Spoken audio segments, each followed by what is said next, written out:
अस्सलाम वालेकुम। Hope so all of you will be doing great. अच्छा, जिन बच्चों के इंटरव्यू हो रहे हैं, इन्हें भी इंटरव्यू स्टार्ट होने वाले हैं, उन्होंने टेंशन नहीं लेनी। ऑलरेडी क्वेश्चन पर एक वीडियो अपलोड कर चुका हूँ कि कौन कौन से आपसे क्वेश्चंस होंगे। फिर मैंने आपको बताया था, अच्छा कमेंट्स ज़्यादा से ज़्यादा किया करें ताकि मुझे पता हो कि आप इंटरेस्ट ले रहे हैं। सिर्फ व्यूज़ से काम नहीं चलेगा। और कमेंट्स उस अच्छा प्लेलिस्ट में जाके देख ले, फाइनल इंटरव्यू का एक वीडियो होंगी, उस पर ज़्यादा से ज़्यादा कमेंट्स करें ताकि उसका मैं पार्ट 2 जल्द ही अपलोड कर दूँ। और आज हमारा जो डेट है वो 3 अगस्त 2026 है।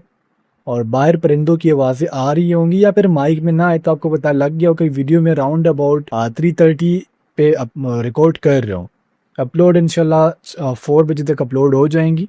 तो आज अल्हम्दुलिल्लाह मेरे टोटल जो स्टूडेंट्स अपेयर हुए हैं वो 12 स्टूडेंट्स थे। और अगेन पता नहीं बड़ी बदकिस्मती की बात है कि मैं इतने डिटेल नोट्स देता हूँ, उसके बावजूद आज 3 अगेन फेल हुए हैं जबकि 9 पास है। तो अल्लाह ताला का शुक्र अदा करेंगे कि 9 बच्चे पास है। और इन्होंने ये नहीं कहा कि सर आपके नोट से एमसीक्यूज नहीं आए, ये मुझे कह रहे कि सर 100 में से, अब इनकी बातों को देख ले, कि सर 100 में से 45 एमसीक्यूज आपके नोट से आए थे। तो अब मुझे ये बता दे कि 50% टेस्ट पास करता है, 45 एमसीक्यूज मेरे नोट से आ गए, तो 5 आप खुद से नहीं कर सकते? या फिर मैं जीएचक्यू में बैठा हुआ हूँ और वहाँ से मैं तमाम एमसीक्यूज आपको ला कर दूंगा कि ये टेस्ट में आएंगे। तो कम से कम खुद भी प्रिपरेशन कर लिया करे। अभी भी आपके पास टाइम है, अगर पेड कोर्स बाय करना चाहते हैं तो गिवन नंबर पर कॉन्टैक्ट करके ये नोट्स बाय कर सकते हैं। अब एमसीक्यूज नंबर फर्स्ट को देखिएगा, the SI unit of electric current. तो बेटा करंट है क्या? असल में फ्लो ऑफ इलेक्ट्रिसिटी को हम नाम देते हैं करंट का। और करंट मैंने आपको बताया था कि करंट के लिए किस चीज़ की ज़रूरत होती है? फ्री इलेक्ट्रॉन्स की ज़रूरत होती है। जहाँ पर फ्री इलेक्ट्रॉन्स नहीं होंगे वहाँ पर इलेक्ट्रिसिटी की फ्लो नहीं होंगी। फिर इलेक्ट्रिक करंट का जो एसआई यूनिट है वो एम्पेयर है। अच्छा बेटा, वीडियो में आगे जाने से पहले 7 बेस यूनिट्स और 22 डिराइव्ड यूनिट्स आप सिंपल गूगल पर लिख ले। 7 derived units in 7 basic units in physics, आपके सामने एक चार्ट आ जाएगा पूरा, उसको याद कर ले। एंड 22 डिराइव्ड यूनिट्स ये भी याद कर ले, ये बहुत ज़रूरी है। फिर अगर हम वोल्ट की बात करें, फॉर पोटेंशियल डिफरेंस या फिर इलेक्ट्रिक पोटेंशियल का जो एसआई यूनिट है वो वोल्ट है। अगर हम कॉलम की बात करें तो ये हमारे पास एसआई यूनिट है चार्ज का। Q number 2 is the antonym of condense. अच्छा, कंडेंस का मतलब क्या होता है? फॉर एग्जाम्पल मैं आपको समझाने की कोशिश कर रहा हूँ। बस मैंने कहा कि हमारे पास कुछ चीज़ें बिखरी पड़ी हुई है कमरे के अंदर। ठीक है, कमरे के अंदर कोई चीज़ें पड़ी हुई है। सो ये क्या है? ये इस टाइम पर एक्सपेंड है, यानी कोई अता पता नहीं है। कोई यहाँ पर पड़ा हुआ है चीज़, कोई चीज़ यहाँ पर है, कोई चीज़ यहाँ पर है, कोई चीज़ यहाँ पर है। अब अगर मैं क्या कर लूँ, इन तमाम चीज़ों को आपस में करीब ले आऊँ, यानी यहाँ पर भी चीज़ आ गई, यहाँ पर भी चीज़ आ गई, यहाँ पर भी, यहाँ पर भी। ठीक है, ये कमरा वही है लेकिन चीज़ों को मैंने आपस में मिला दिया, आपस में जोड़ दिया। तो इस जोड़ने को, इस इकट्ठे करने को हम इंग्लिश में नाम देते हैं कॉन्डेंस का। और इसका हमारे पास जो एंटोनिम है, एंटोनिम का मतलब होता है उलट लफ्ज, वो है expand. MCQ number 3 is choose the correct spelling. अब स्पेलिंग नहायत ज़रूरी है और यहाँ पर आप लोगों का जो करेक्ट ऑप्शन है वो है ऑप्शन बी, मैग्निफिसेंट। अच्छा, इसमें ना बहुत ज़्यादा कन्फ्यूजन मुझे खुद भी हो जाती है जब आपको तमाम स्पेलिंग्स एक जैसे दिए जाए। जैसे कि ऑप्शन ए को देख ले, बंदे को लगता है यही है। फिर ऑप्शन सी को देख ले, बंदे को लगता है कि यही है। सो जो कॉमन स्पेलिंग्स है बेटा, जहाँ पर आपको लगता है कि हाँ ये एग्जाम में आ सकता है, जो टफ है, जिसमें डबल एस या आई ई के फ़र्क है, सो वो हमने लाजमी याद करके जाने हैं। MCQ number 4 is I put blank my shoes. अब यहाँ पर हमने असल में प्रीपोजिशन को चूज करना है। अब यहाँ पर देखे, चूंकि आपको ऑप्शंस में ऑफ नहीं दिया गया, ठीक है, ऑफ नहीं दिया गया, यहाँ पर सिर्फ आपको ऑप्शन बी में नजर आएगा ऑन।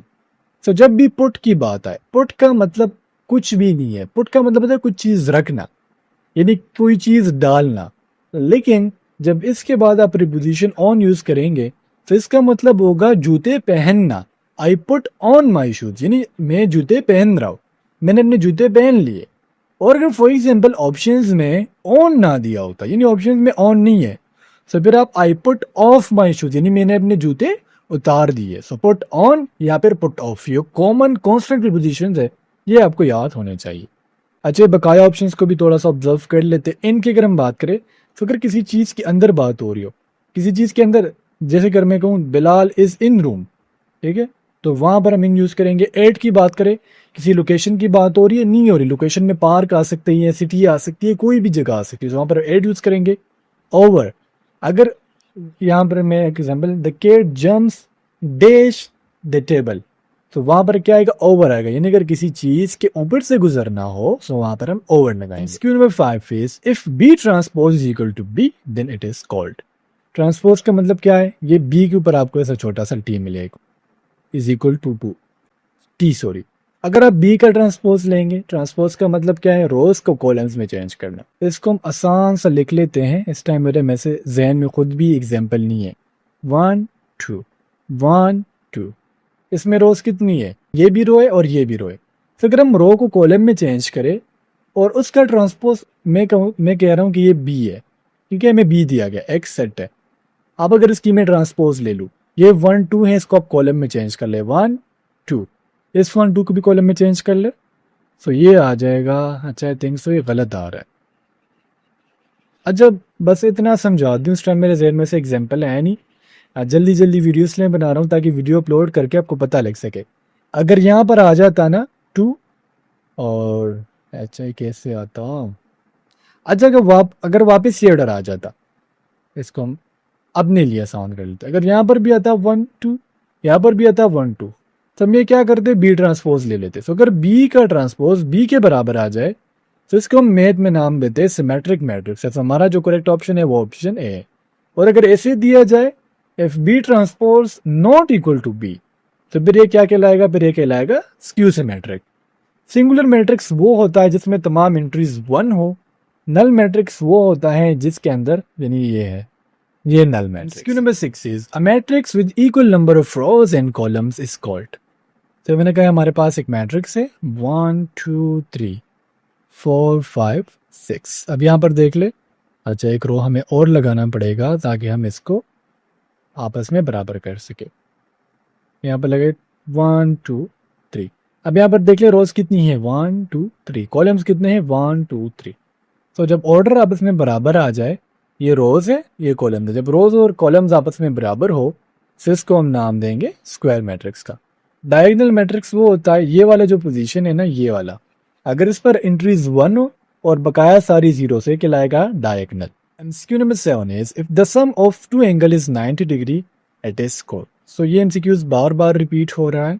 अगर आप टू एंगल्स को ऐड कर रहे हो, सम का मतलब क्या, ऐड होना, तो अगर आप टू एंगल्स को आपस में ऐड कर रहे हो, उसका सम 90 आ जाए, तो ये अब आपने मुझे कमेंट सेक्शन में बताना है, बिकॉज प्रीवियस जितने भी एक्सपीरियंसेस है उसमें यही एमसीक्यूज रिपीट हो रहा है।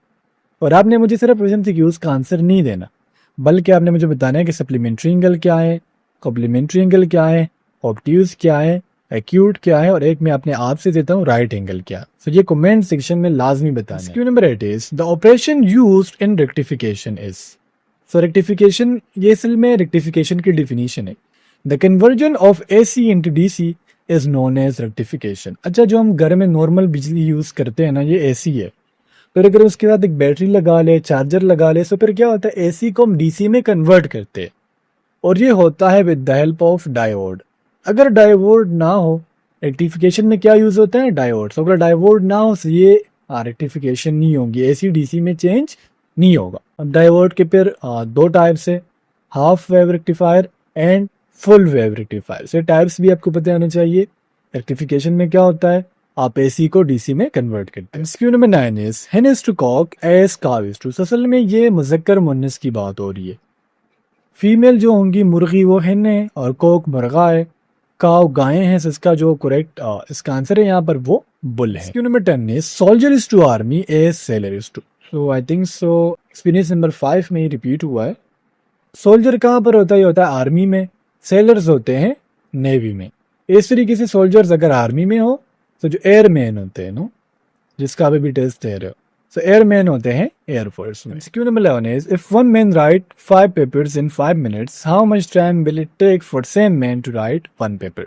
तो यहाँ पर इस चीज में कंफ्यूज नहीं होना, ये एमसीक्यूज बच्चों को कंफ्यूज कर देता है। एक आदमी है, ठीक है, एक आदमी है जो 5 पेपर को 5 मिनट में लिख रहा है। तो इसका मतलब क्या हुआ कि एक पेपर को करने में 1 मिनट लग रहा है। तो अगर 1 मिनट में वो एक पेपर कर रहा है तो तब जाके 5 पेपर होंगे कितने में, 5 मिनट्स में। और यहाँ पर दूसरा सेक्शन क्या है, how much time will it take for the same man to write one paper. अगर वही बंदा एक पेपर लिखता है तो उसको कितना टाइम लगेगा। सो मैंने शुरू में बता दिया, अगेन बता देता हूँ। एक आदमी है जो 5 पेपर्स को 5 मिनट्स में कर रहा है, ठीक है। एक आदमी 5 पेपर्स को 5 मिनट्स में कर रहा है, तो एक पेपर के लिए कितना टाइम रिक्वायर्ड है, वो 1 minute. Question number 12 is find odd man out. अब इसमें डिफरेंट कौन सा है, सो अर्थ, सैटर्न एंड जुपिटर, ये प्लैनेट्स है।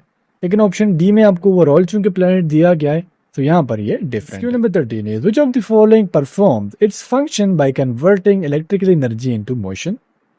सो यहाँ पर हमारा जो करेक्ट ऑप्शन है वो यहाँ पर ऑप्शन ए है, यानी इलेक्ट्रिक मोटर। इलेक्ट्रिक मोटर करता क्या है, जब उसको आप इलेक्ट्रिकल एनर्जी देते हो, जैसे आपने बटन दबाया मोटर स्टार्ट हो जाती है और वो पानी को निकालती है। तो ये क्या करती है, इलेक्ट्रिकल एनर्जी को मैकेनिकल एनर्जी में कन्वर्ट करती है। क्या पानी मोशन नहीं कर रहा, पानी मोशन कर रहा है। तो दैट्स व्हाई इलेक्ट्रिकल एनर्जी को मोशन में या फिर मैकेनिकल एनर्जी में कन्वर्ट करना, ये काम होता है इलेक्ट्रिक मोटर का। Question number 14 is choose the correct meaning of interior. Interior का मतलब होता है अंदर। फॉर एग्जाम्पल मैंने कहा ये घर है, ठीक है, मैं वैसे एग्जाम्पल के थ्रू, ये इस घर का क्या होगा, इंटीरियर होगा, और ये इसके घर क्या होगा, एक्सटीरियर होगा। सो अगर इंटीरियर का अपोजिट मीनिंग पूछ लिया जाए तो वो एक्सटीरियर है।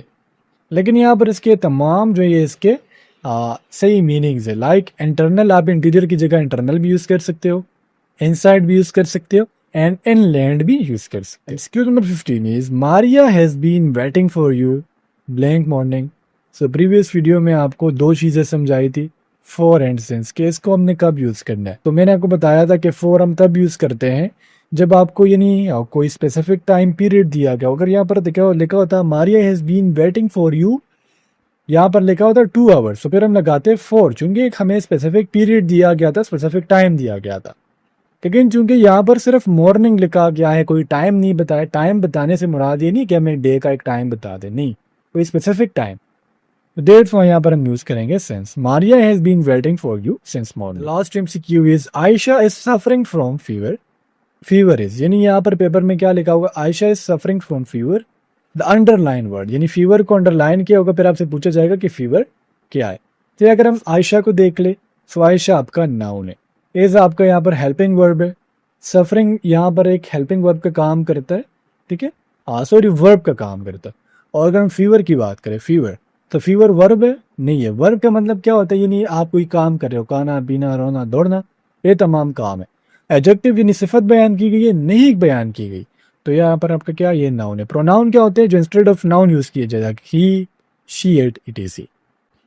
सो उम्मीद करता हूँ आज के एमसीक्यूज आपको समझ आ गए होंगे। कोई भी कंफ्यूजन हो तो कमेंट सेक्शन में पूछ सकते हैं। नेक्स्ट वीडियो में मिलते हैं। अल्लाह हाफिज़।